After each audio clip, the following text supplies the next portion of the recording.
আমি অমিত দাস। আমি long Riders কমিউনিটির মডারেটর।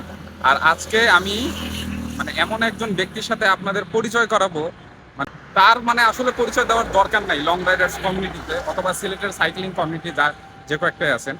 উনি জনাব মোখলিসুর রহমান। উনি আমাদের লং রাইডার্স কমিউনিটির প্রতিষ্ঠাতা অ্যাডমিন। এটা হলো ওনার সাইকেল। আর আপনারা জেনে অবাক হবেন যে উনার বয়স চলছে হলো এখন 58। এই কিন্তু উনাকে দেখলে আমি সত্যি অবাক হয়েছি যে আজকে বড় ভাইয়ের কাছে জিজ্ঞেস করলাম, ভাই আপনার বয়সটা কত? উনাকে দেখলে কিন্তু 58 মনে হয় না। উনি আমি এখন পর্যন্ত ব্যক্তিগতভাবে বলতেছি আর কি, আর এটা সবাই জানেন, ব্যক্তিগতভাবে বলার কিছু নাই। উনি আজ পর্যন্ত যতগুলা রাইড দিছে প্রত্যেকটা রাইডে একদম সবার সামনে থাকতেন। আমরা ওনাদের থেকে কম বয়সী, কিন্তু আমরা যখন চালাই সেঞ্চুরি মারি আমাদের হাত পা ব্যথা হয়ে যায়, কিন্তু ভাইকে আজ পর্যন্ত দেখলাম না যে ভাই দুর্বল হয়েছে।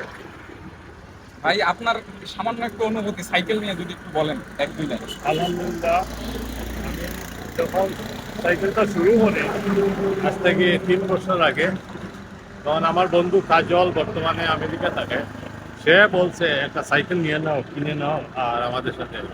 তো সাথে সাথে আমি সাইকেল একদিনের মধ্যেই কিনে ফেলছি। আর তাদের সাথে শুরু করছিলাম এসসিসিতে, তারপর থেকে এখনো চলতেছে। মানে প্রায় সপ্তাহে অন্তত 5 দিন সাইকেল নিয়ে বাইর হই।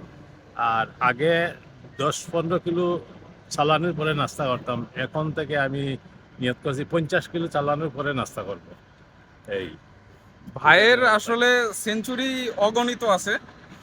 মানে আমার জানা মতে, আমি জানি না আর কি যে ভাইয়ের কয়টা সেঞ্চুরি আছে। আর আমরা লং রাইডার্স কমিটি যখনই বের হই সবসময় চেষ্টা থাকে যে আমরা সেঞ্চুরি মারবো। তো ভাই ধন্যবাদ, আপনি আমাদের সাথে থাকবেন, আপনি আমাদের পথ প্রদর্শক আর কি সাইক্লিং এর ক্ষেত্রে। আর আমি দোয়া করি আপনার সুস্বাস্থ্য।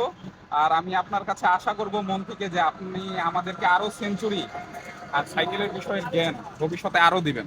ধন্যবাদ সবাইকে।